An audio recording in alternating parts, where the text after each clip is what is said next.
Uyu munsi rero tugiye kurebera hamwe ibintu bitandatu byafasha buri mugabo wese cyangwa se buri musore wese ushobora kuba akurikira Nyampinga TV. Ibi ni ibyakurinda kuba umunyantege nke, ahubwo bikagufasha bikanagushyigikira ndetse kurushaho kuba umugabo. Iyo mvuze umunyantege nke rero ntago mvuga uba utarateruye ibyuma cyangwa se mvuze umunyantege se wundi wateruye ibyuma cyangwa se wa muntu w'umusore, oya, ahubwo ni wa muntu bya bindi mu kinyarwanda cyiza uvuga turiya mugabo amaje, uriya mugabo yigize imbwa cyangwa uriya mugabo biriya bintu akora ni ububwa nye, ntago uri umuntu ukomeye mu buzima bwawe, ntago uri umunyantege nyinshi. Ndagira ngo rero wumve ibintu uyu munsi ushobora kwirinda kugira ngo atazagira umuntu uvuga ngo uri umuntu w'imbwa kandi uri umuntu w'umugabo. Ni ibiki rero bituma umuntu wari umuntu w'umugabo bashobora kuvuga turiya muntu aba umunyantege nke cyangwa se bishobora kuba byakugira umuntu w'imbwa? Ni ibihe? Iyi si rero yuzuye imitego myinshi cyane igomba gutuma abagabo baba abanyantege nke cyane, cyangwa se mu kinyarwanda cyiza ishobora kuba yatuma abantu b'abagabo b'imbwa. Iyi si dutuyemo irakubaha kandi nanone ikagufata neza iyo witwa ngo uri umunyantege nyinshi. Reka mbere kukuri rero ukuntu kumeze. Iyi mitego yose rero ituma abagabo bose b'abanyantege nkeya, iyi mitego yose yashyizweho kugira ngo idukontorore twebwe nk'abagabo. Ntago ari ibintu byaje gutyo gusa nk'impanuka ngo bize hano hasi. Ndagira ngo witegereze urebe. Reba abantu bose ubona bari hejuru cyangwa se bitwa ko ari abantu b'abagabo, ni abantu bagerageje gukontorora ibitekerezo bya muntu. Iyo ubashe gukontorora ibitekerezo by'abandi bantu, uba ukontorora isi cyangwa se uba ukontorora abantu. Gusa ikibabaje aho ngaho ni uko abantu benshi batangiye gukontororwa ndetse kandi bagendera kuri gahunda yashyizweho kugira ngo abanyantege nke. Hari gahunda yashyizweho kugira ngo bagire abagabo abanyantege nke, hari gahunda yashyizweho kugira ngo umuntu wari ufite ibitekerezo akaba yakora ikintu kizima ashiduke yarabaye umuntu w'umunyantege nke kandi batabizi. Ibyo ni ubugwari. Gute umuntu w'umugabo yatuma yamburwa cyangwa se akamburwa ikintu cyatumaga yitwa ko ari umuntu w'umugabo? Reka uyu munsi tuganire ku bintu bitandatu byibura bishobora gutuma umuntu yitwa umuntu w'umunyantege nke. Uyu muntu ni umuntu mbese ni umuntu wavuga ni umuntu ufite intege nke cyangwa se ni umuntu utari umugabo. Icya mbere ni ubushuti. Muri iyi si ya none abantu iyo bageze ku gihe cyo guhitamo inshuti bahitamo bahubaguritse cyane. Umuntu ajya guhitamo inshuti ugasanga yahisemo inshuti ahubutse cyane. Mu bihe bya kera by'abakurambere bacu rero, umuntu bo bari bazi ko umuntu yahisemo inshuti ahubutse cyangwa se ugahitamo inshuti utashishoje bishobora kuganisha ku rupfu. Uba ugomba guhitamo inshuti yawe ugendeye ku tuntu twose, mbese ukayitaho ushishoje, ukajya kuyihitamo uwashishoze cyane cyane ukarebera ku mahame y'inshuti zawe cyangwa se ku ndangagaciro muhuriyeho. Muri iminsi ya none ariko ntago abantu bayihitamo inshuti bagendeye ku mahame cyangwa se ku ndangagaciro z'inshuti zabo. Ntago ari icyo ngicyo tugenderaho muri iyi minsi. Muri iyi minsi abantu basigaye bajya guhitamo inshuti bashingiye ku nshuti bashobora kuba bahuje imico mibi. Ugasanga nk'umuntu wenda kuko mukunda inzoga cyangwa ko musangira itabi cyangwa ko musangira abantu, ubwo nyine ugahita uvuga ati bantu uyu niwe muntu w'inshuti yanjye cyane, uyu niwe muntu tugomba kugenda, n'uyu muntu tugomba kuba turi hamwe. Ibi rero nibyo tugiye kuganiraho cyane. Ibyo ngibyo n'ubitekerezaho uraza gusanga nawe abantu bahitamo inshuti bitewe n'uko basangiye imico bose baganisha hariya cyangwa se baganisha harimbuka. Ibyo rero nibyo bituma abagabo benshi bahinduka abanyantege nke cyangwa se bakabimbwa. Muri iyi minsi rero umuntu asigaye ahubagurika mu guhitamo inshuti. Ndagira ngo utekereze kuri iki kintu. Muri iyi minsi inshuti zisigaye zihitamo izindi bashingiye ko bahuriye ku mico bose baganisha harimbuka. Ibyo nibyo bibagira abanyantege nke cyane.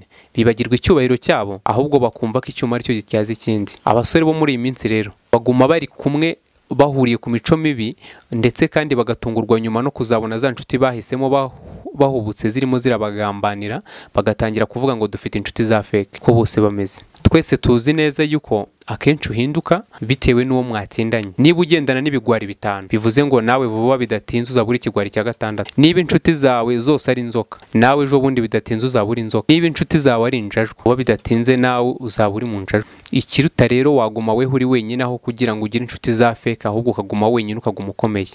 Ubushuti ni ikintu gikomeye cyane ndetse tuzanaganiraho cyane, tuzajya komeza kugenda tugarukaho muri video zindi z'ubutaha. Reka tuganire ku cya kabiri noneho. Ikintu cya kabiri gishobora gutuma umuntu yitwa umunyantege nke ni izi mbuga nkoranyambaga. Imbuga nkoranyambaga ni intwari ikomeye cyane ndetse ni intwari ikontorora abantu benshi kuri iyi si.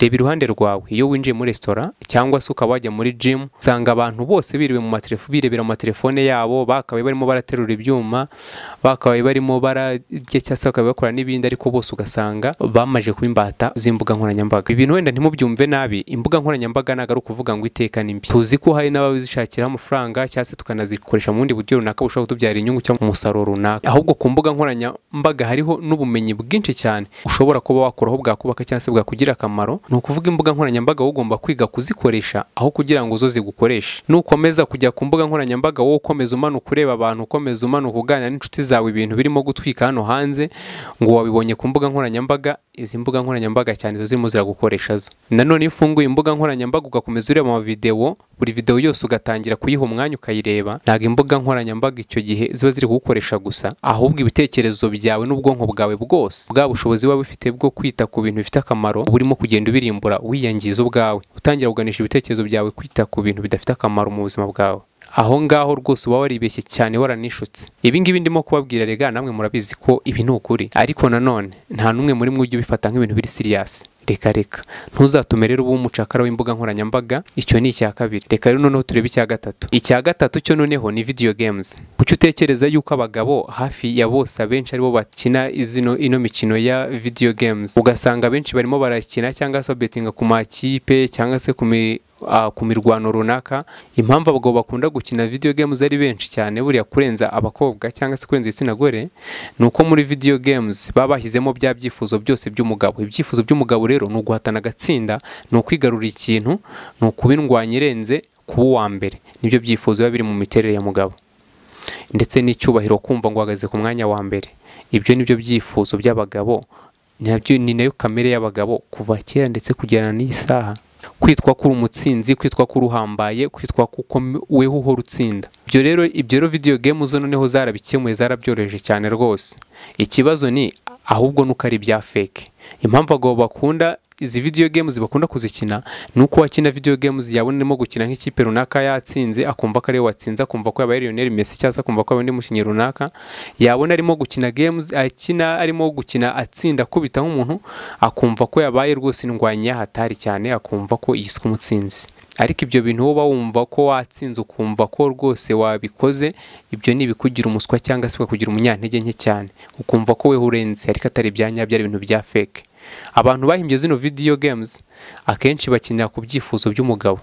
Nujya uri kugugasacinga ukareba abagore bakina video games ni bangahe ugereranyije n'abagabo, bazakubwira ko bingana 50 kuri 50, ariko ibyo ntago ari ukuri. Ntago abagore benshi bakunda gukina video games, ahubwo no kugira ngo bakwereke ko ari ibintu bisanzwe ku bitsina byombi. Nibyo natangiye rero mbabwira ko iyi ni imitego baba baragiye batega abantu kugira ngo bagire abanyantege nke. Ntago ari ibintu byapfuye kuza gutyo gusa nk'impanuka. Niyo mpamvu bagenda bagahindura data bakagaragaza ko n'abantu bakina video games b'abagore bangana n'abagabo, kandi atari byo. Nuramuka umaje kumenya neza yuko ibi bintu ukina bya video games atari bya nyabyo, uzafata umwanzuro uvuga ngo baba bari gukinira ku byifuzo by'umugabo. Niyo mikino usanga ikinwa muri video games, ukajya usanga murahatanye, ubuhatanye ibyifuzo by'umugabo cyangwa se ubuhatanye n'ibyo weho wifuza kuba byo, ubusanga ari byirimo gukina. Ibi ntago bisobanuye ko nta mikino myiza iri hano hanze, nta nubwo bisobanuye ko ibi ngibi rwose udagomba kwinezeza mu buzima bwawe. Ahubwo ikintu nshaka kugira ngo nkubwire aha ngaha ni kimwe gusa: niba mu buzima busanzwe cyangwa se muri isi ya nyayo atari yo muri video games utabasha guhatana ngo utsinde, ngo ubu wa mbere ukomeze urenze uri mu b'imbere, yaba muri business cyangwa se no mu bindi byose ukora buri munsi, ibyo niba utarimo kubikora, kujya gukina muri video games ukumva ngo watsinze, ukumva ngo urarenze, ibyo ngibyo nibyo baba bakeneye kukurangarizamo kugira ngo weho wumve ko ubuzima ntago uhora utsindwa. Kandi mu isi isanzwe we waratsinzwe, ariko muri video games kuko wumva ngo waratsinze ukajya wumva umuhatari gutsinda muri video games, ariko mu buzima busanzwe bwawe bwite ugasanga uhora utsindwa umunsi ku wundi. Icyo gihe rero baba barimo barakurangaza kugira umunyantege nke cyane. Umwanya wa kane noneho, gusinzira nicyo kintu cya mbere cy'ingenzi gituma umugabo abasha kumera neza, kumva ko ari umuntu w'umugabo, umubiri ukamera neza ndetse n'ibitekerezo bye. Iki rero ndagira ngo mucyumve neza noneho. Uko buriya umuntu w'umugabo wese abaho adasinzira neza, uba urimo guca intege umubiri wawe, nawe ubwawe ugacika intege, ubugabo bwawe bukagenda bugabanuka. Uba ugomba rero kuruhuka. Ndetse kandi kudasinzira neza ku mugabo bigabanya umusemburo wa testosterone, bikaba ari umusemburo akenshi bigaragarira mu bifasha umugabo mu byerekeranye no mu gihe cyo gutera akabariro, kugira ngo nyine ibintu bibashe kugenda neza. Ikindi, iyo udasinzira neza bigabanya kapasite y'ubwonko bwawe, ugasanga umuntu ubwonko bwe busigaye buri aho buciriritse. Ariyo mpamvu bakubwira ngo umuntu usinzira neza abatekereza neza kuruta wa muntu ukora cyane utajya uruhuka mu gihe cya nyacyo, ndetse no mu ishuri uko biba bimeze. Gusa nanone nimvuga gusinzira cyangwa se kuryama neza, hari itandukaniro riri hagati yo kuba wasinzira amasaha menshi ndetse no kuba wasinzira neza. Ibyo ni ibintu bibiri bitandukanye, ubyumve neza. Aka kantu mukumve, reka mbahe wenda nk'amabwiriza cyangwa se nk'itegeko muzajya mugenderaho niba mukeneye gusinzira neza. Itegeko tugiye kujya tugenderaho cyangwa se abantu munkurikiye, itegeko ni 10-3-1 niko babyita. Ni itegeko rigufasha kugira ngo ubashe gusinzira neza, apana kuryama amasaha menshi ngo ubwo wasinziriye neza. Ibyo byo ni bibi. Kuba waryama amasaha menshi byo ni bibi, ntabwo ari byiza. Ahubwo gusinzira neza ni ukuhe itegeko rero uzajya ugenderaho kugira ngo usinzire neza. Cyane cyane bagabo munkurikiye mwe, nimwe turimo turaganira noneho sasa. 10 nakubwiraga rihagarariye amasaha 10 mbere y'uko ujya kuryama. Ujye umara amasaha 10 utanyweye ikawa cyangwa se nta kintu na kimwe kirimo kafeyine ukonsomye. Ubibare uvuga ati niba nanyweye kafeyine ndabara amasaha 10, umenye ko ari cyo gihe uri buze kugira mu buriri. Nanone ubara andi masaha 3 mbere y'uko ujya mu buriri, umenye ko utari buze gufata amafunguro mbere y'amasaha 3. Ni ukuvuga ufata amafunguro nihashira amasaha 3 ubone kujya noneho mu buriri. Nanone isaha imwe mbere y'uko usinzira ntukoreshe ikintu cy'ikoranabuhanga na kimwe, yaba telefone yaba laptop, icyo ari cyo cyose cy'ikoranabuhanga. Apana kwa kundi ujya mu buriri ugasanga mbere yo kujya mu buriri cyangwa se mbere yo kusinzira ufite telefone, aha ni uno no ukaza kuyisinziriraho cyangwa se laptop. Ibyo nabyo ni bibi cyane. Mbere y'isaha imwe y'uko usinzira, telefone, ibintu byose bya tekinoloji bijugunye ku ruhande, biri mu bintu byica amaso ndetse bikangiza n'ubwonko bwawe cyane. Iryo rero akaba ari itegeko bita 10-3-1. Ibyo rero bizatuma usinzira neza. Hari n'ibindi byinshi ushobora kuba wakora kugira ngo ubashe kuba wasinzira neza mu buzima bwawe, ubwonko bwawe n'umubiri wawe bitekereze neza cyane. Ariko ibyo tuzarushaho kugenda tubiganiraho n'ubundi. Niyo mpamvu ugomba kujya dukurikira, niyo mpamvu ugomba kwibuka ugakora subscribe ndetse kandi ukabasha no gukora like kugira ngo tubashe kujya dukomeza kubana mu biganiro byacu. Reka none turebe icya 5 mu bintu bishobora gutuma umugabo yitwa umuntu, ugasanga umugabo yitwa umunyantege nke. Icya 5 rero ni iki? Ndagira ngo ukurikire mugabo w'unkurikira, utabasha gukontrola amarangamutima yawe. Usigaye ubona abantu benshi muri iyi minsi ya none bata umutwe, ugasanga barakazwa n'ubusa bitewe n'akantu k'amafuti cyane, cyangwa se gukontrola amarangamutima yabo ugasanga ni ibintu bibananira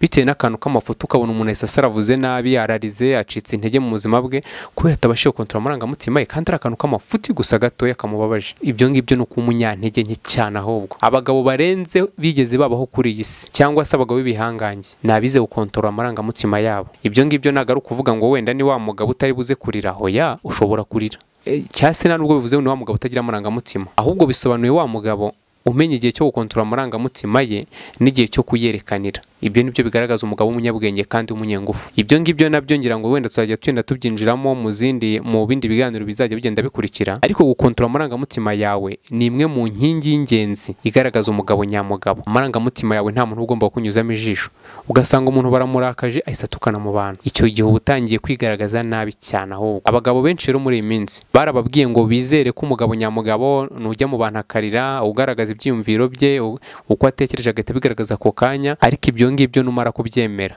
uzaba usenya inkingi ya mwamba yawe yo kwitwa umugabo.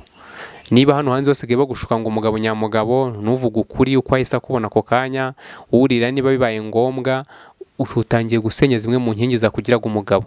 Kontrola amarangamutima yawe, niko kuba umugabo. Umuntu yabashije gutuma umutwe cyangwa se amarangamutima yawe wakabasha gutuma weho kuyakontrola bikunanira, bisobanuye ko uwo muntu nawe ubwe abagukontorora. Yiga gukontorera amarangamutima yawe aho kugira ngo ube umucakara w'amarangamutima yawe. Ikindi, wige gukoresha amarangamutima yawe hari mu ubwenge. Reka tujye ku cyanyuma aricyo cya 6, ari nacyo cyanyuma kigaragaza ko umuntu ashobora kuba yaba ari umuntu w'umunyantege nke cyangwa se kari umuntu w'umugabo w'umunyembaraga. Noneho gufata amakosa yawe yose wakoze ukayashyira ku bandi bantu. Iyo utunze umuntu urutoki, izindi ntoki 3 niwe ziba zitunzeho, niwe ziba zirimo zirareba. Amakosa yawe yose n'ibitagenze neza byose ushaka gushyira ku bandi, ni ikimenyetso kikwereka ko ubwabyo uri umunyantege nke. Ndetse kandi nta nubwo uzigera utera imbere ngo wigire ku makosa yawe, mu gihe amakosa yawe byose n'ibyo ukoze ubishyira ku bandi ngo nabo babiteye. Twese biratworohera kuba wakumva ko ikibaye wavuga ngo ni bari babiteye, cyangwa se ngo weho nta kuntu utari wagize.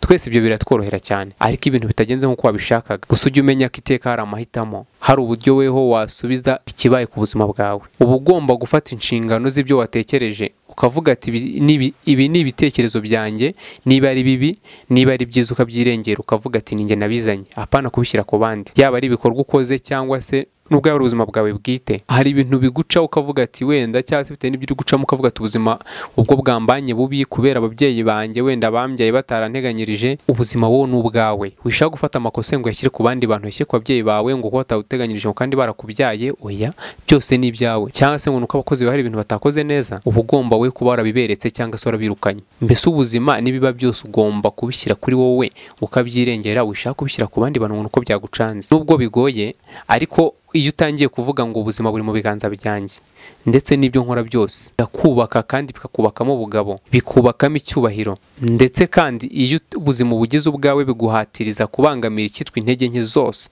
aho zaturuka, ugashiduka nta ntege nke zikiba mu bintu byose ukora cyangwa se bitagenda neza cyangwa se amafuti. Iyo wumva weho rero utameze neza, wumva wataye umutwe, wumva amakosa ushaka kuyashyira ku bandi, jya ubanza utuze utekereze, ubundi uhumeke winjiza umwuka kabiri cyangwa se gatatu, uzuminge neza ibintu bikurure neza, utekereze neza, aho kugira ngo uhite upfa guhubuka. Utekereze kuri situwasiyo urimo, umenye icyabiteye byose. Situwasiyo numara kuyigaho ukabona ko hari ikintu nawe wakabaye warakoze, aho kugira amakosa uhita ushaka kuyashyira ku bandi ngo nibo babiteye, wakira ukuri kw'ibintu byabaye kandi urebe ishusho ngari harimo amakosa yakozwe n'abandi ndetse n'ayakozwe nawe. Ubwibone bwawe n'icyubahiro cyawe ushaka ubishyire ku ruhande, ukomeze ubuzima kandi ugire kuri ayo makosa yawe, ariko udashatse gushyira amakosa abandi bantu. Ibyo nibyo bintu bizakugira umugabo nyamugabo. Niba ushaka kumenya ibindi bintu rero byakugira umugabo cyangwa se byagufasha ko umuntu ufungutse mu mutwe, n'ukubonye wese akajya avuga ati uyu muntu ni umunyabwenge, cyangwa se umuntu asobanukiwe kubaho ubuzima tubaho muri iyi si, kuko ubuzima busigaye buducanga kweri. Ubwo kora like kandi usharingana bino biganiro byacu, nzabaha episode yindi ikurikiye.